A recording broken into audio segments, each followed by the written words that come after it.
What's up, everybody? My name is Jason, and welcome to Eidl is Dead and Stocks Are Alive.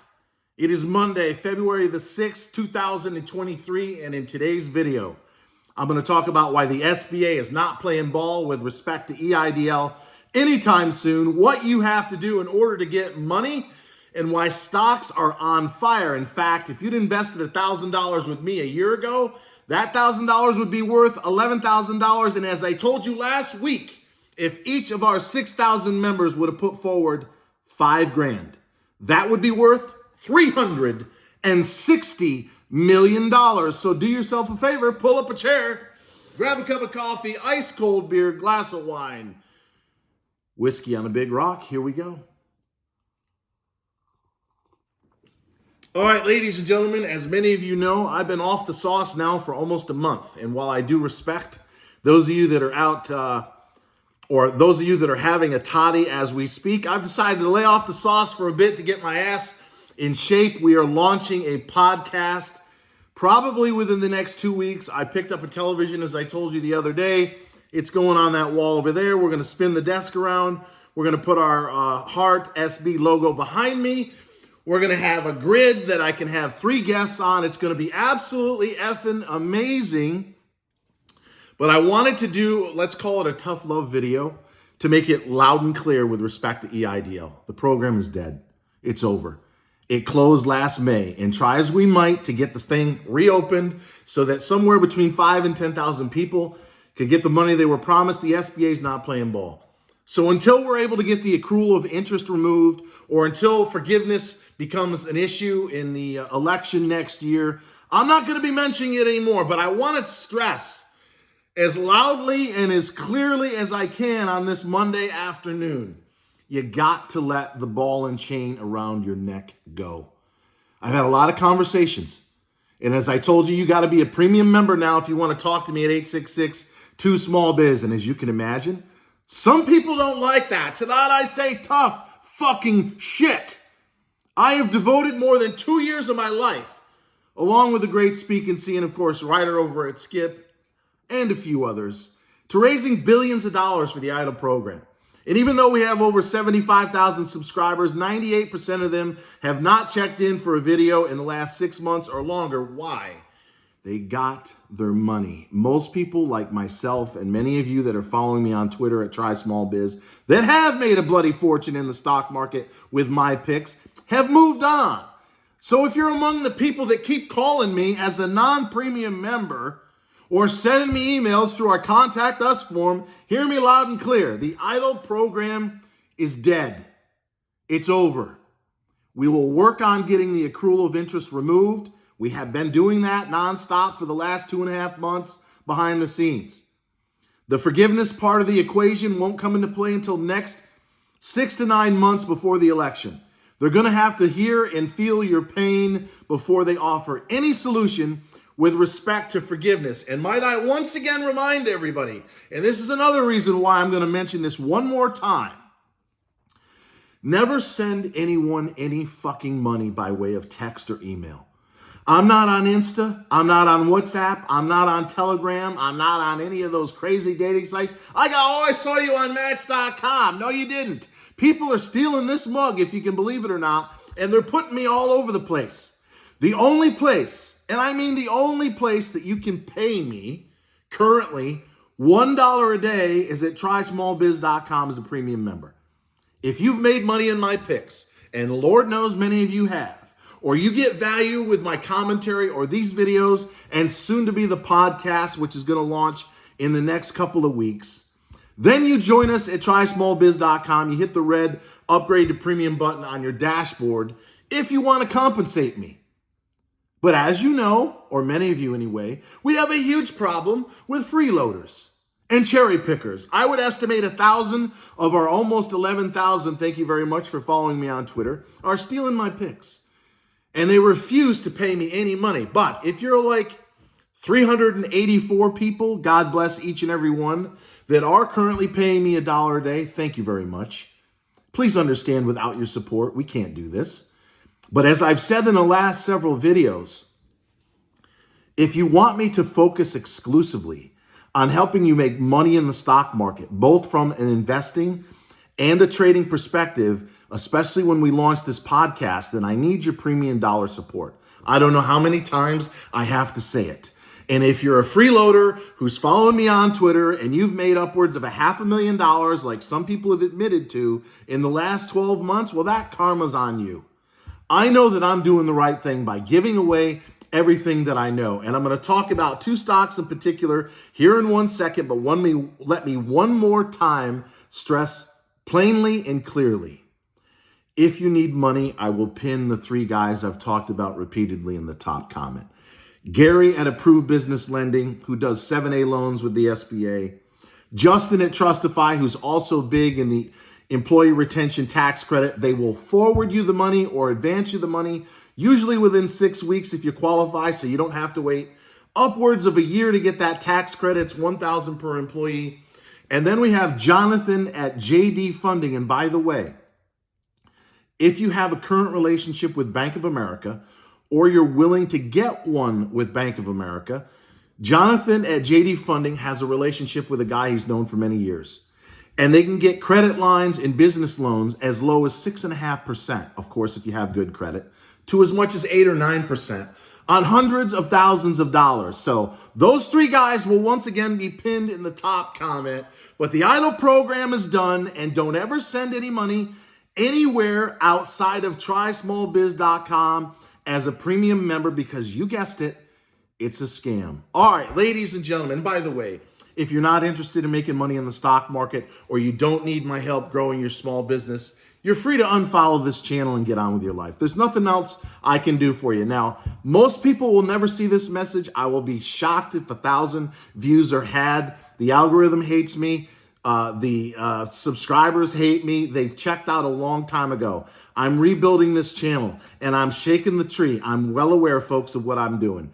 If you don't like the fact that I swear occasionally like a drunken sailor, and I'm a stock market money-making fucking machine, and I want $1 a day and maybe more than that to help grow your business, then get the heck off my channel and get on with your life. All right, now, if you're still with me, and very few of you are, I'm going to start off with Xela, and I've got well over 1 million shares of this stock at 0.73 average. I've been buying down my average over the course of the last, let's call it 2 months. What the hell happened today? It traded almost 450 million shares, which is 3 times the entire outstanding. I've checked with Schwab. I do E-Trade, Fidelity. I even called NASDAQ. They all have the outstanding somewhere between 120 and 135 million shares on Xela. So this thing traded 3 times, and you almost never see this, 3 times the entire outstanding share count. And right now at 0.746, hasn't gone any fucking where. Now, it did get as low as 6 cents, and it went as high as 0.74. And some of you got all FOMO'd up, right? You saw it at 7. You thought, oh my God, it's going to go. Helen, we're going to load the boat right now. Wrong. What did I say? Last week, I made a point several times of saying, if this thing can get above 0.64, on a closing basis with volume, it's going to go. It tried it on Thursday or Friday of last week and failed. Well, today it got cranking again in a red market, and it got through 0.6.5, and it was ding, ding, showtime. And it took off over the course of an hour or two to as high as 0.74. But I was telling you, and if I wasn't telling you in real time, I've been telling you nonstop for 12 months, do not chase. By the way, we had another woman quit on Sunday. I don't share names and emails, but I really want to on this one. Because if you guys could see why she got so upset and canceled her membership, it was exactly what I said last week. She hated the fact that I said, fellas, if your nuts are the size of a grain of sand, it's probably time to buy. And 75% of my audience is men, according to my YouTube analytics. So if the 25% of women that are watching me are offended by me telling you the truth that the fellas are going to understand, then tough shit. Go somewhere else. And I know I sound a bit angry because I am. I don't know if it's because I've gone clean on the booze or I'm just fed up with the nonsense. God, I hear you, God. As the lights go out here in Atlanta, that's not going to happen when we do our podcast. But I'm just telling you guys for the God knows how manyth time. You buy the dip, you sell the rip. When it's all foam and you think, oh my God, I'm going to miss it. It's running, it's running, it's running. You're too late. When it's flat on its back like it was this morning at 6 cents, you should have been adding to it. I added some at 0647. Why? I waited to see where the upside move was going to be. 074, which was near of where I owned it. And then I told you guys somewhere around 6.5 cents is going to be the new floor, because what was resistance will now become support. So somewhere around 064, 06.5 is the new floor on Xela, but I don't have a reason. Either they're doing a secret ATM at the money offering, and they are issuing hundreds of millions of shares, which none of the brokers can pick up on. I got in touch along with a friend of mine with at least a half a dozen. They're all in the 125 to 135 million range. So it traded 3 times the entire outstanding shares today, which is absurd. But what have I also said repeatedly? Volume precedes price. Volume precedes price. When a stock starts cranking like Xela is right now, the volume, the accumulation from institutions that are shorting as much stock almost as they are going long or buying is through the roof. So in my opinion, you should be buying the stock on pullbacks under 6.5. If you've got a full position of 10 or no more than 15%, stay put and look for it to continue to set a higher series of lows and higher highs, which it's been doing. When this thing finally blows through, let's say 074, today's high, and it's cranking on this kind of volume, if they would just release some fucking news along with, I don't know, the naked short war, which is probably too late, or something along the lines of earnings, which are due in about a month, something to go with all this volume, and this thing could take off to, I don't know, 10, 12, 13, 14, maybe even higher. The last time it squeezed, which was about 3 months ago, it went from 17 cents to almost 52. That's a triple. So if it was to triple from its most recent low of, say, 5.5, this could be a 15-cent stock. And obviously, if you're buying it at 6.5, it's a steal. All right, BBIG, in the time I have left, even though most people haven't even made it this far. I must tell you, the reason why I sold a third is my first reaction this morning pre-market when I got out of a third of my stock at 825 was National Enquirer, The Globe. They're getting into gossip news. The same publication that's been in and out of court. The same publication whose former head was a big Trumpster, and he's now in court indicted on another case. So it's going to go from one crook to another by the name of Ted Farnsworth, who from Movie Pass fame and others has a lousy track record of enhancing or even maintaining shareholder value. So I said, I need to lighten the load. And I encourage many of you to do it. And some of you chickened out or got scared out at 76, 75, and you didn't wait. Because in the afternoon, it went back up to 838. So you could have got a penny higher than where I got out of a third. But I'm now at a position, call it even at 78 cents, where I'm willing to see what happens. Because as I thought about it, here's my conclusion. Bbig is aspiring to be a media company. They own now a full stake in Lomotif, LOMOTIF. They're number one, from what I understand, in India. And there's more and more talk these days of banning TikTok. If this ever happens, especially if we can get through this acquisition and the earnings can get caught up, we got 2 back quarters and an end of the year, and we get a new CEO, and then all of a sudden it becomes official that if they're not totally banned outright, they're crippled or they're acquired by somebody else that's USA-based or whatever, and they can honestly say, BBIG, that we are a USA-based organization that has assets in A, B, and C, which includes now the National Enquirer and the Globe, which, by the way, the Enquirer has been around since 1926, but they have not taken advantage of the digital transformation. You're in line at the grocery store, there it is, right?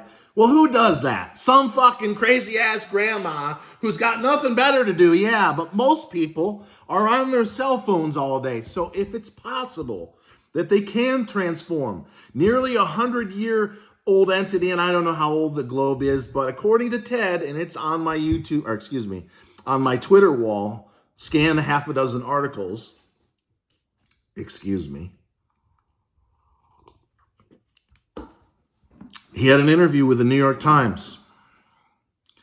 And I don't mean to be a hater, but let's be honest here. There's enough dirt on this guy to scare the shit out of you. Because if you haven't noticed, Eric Finman, the guy who was supposed to be the new CEO of Zash, 6 months ago has gone dark. He hasn't said a word about anything, including the news today. In fact, he's got a whited out profile picture. What the fuck is that all about? You got a whited out profile picture? To me, that means I have nothing to do with Zash. I have nothing to do with Ted Farnsworth. I have nothing to do with BBIG because he has gone completely off the reservation and dark. Nothing to say whatsoever. So he's obviously out of the picture. And if you do a little digging, it says the venture or the acquisition of the Inquirer and the Globe was by Vinco Vectors and Icon Publishing. Who owns Icon? Well, the one and only Ted Farnsworth. So it's obvious now, if it wasn't before, that Ted's been running the show and definitely is now behind the scenes with respect to BBIG. But he tells the New York Times that last year they did $29 million of revenue. This is the Inquirer, with $13.5 million of EBITDA. Let's call it gross margin. If that's true, that's huge. That's probably going to quadruple their earnings and increase their top line by, I don't know, 8 to 10%. But the bottom line, if they can actually transfer through $13.5 million off that business, it's huge. The problem is, I did some research, and some are saying that the Inquirer was down to less than 500,000 subscriptions last year, which is only $5 million in revenue. So is Ted telling the truth? Is it really $29.5 million? And if it is $29 million, on the revenue, $13.5 million on EBITDA, he paid just under $100 million. You can read this article. So he's paying 4.5 times top line gross revenue, and 6 or 7 times EBITDA. That ain't cheap. So is it possible that this is a positive? Yes. But at 82.5 this morning on the bounce, does it make sense to lighten your load? Yeah. So I have about a 9.5 or a 10% position on BBIG again at 78 cents. I'm a seller of every effing share when and if it makes another run. Whether it's on earnings, whether it's on a TikTok ban, I will sell progressively on the way up because I'm frankly tired of the motherfucking story. And now that this guy is running the show, it makes me nervous as hell because his track record, not only with BBIG, but with MoviePass and another entity before that was ground all the way to, you guessed it, 0, is atrocious. And with that said, ladies and gentlemen, Eidl is dead, but stocks are very much alive. Follow me on Twitter, and always remember that I love you, and I hope to see you as a premium member at TrySmallBiz.com.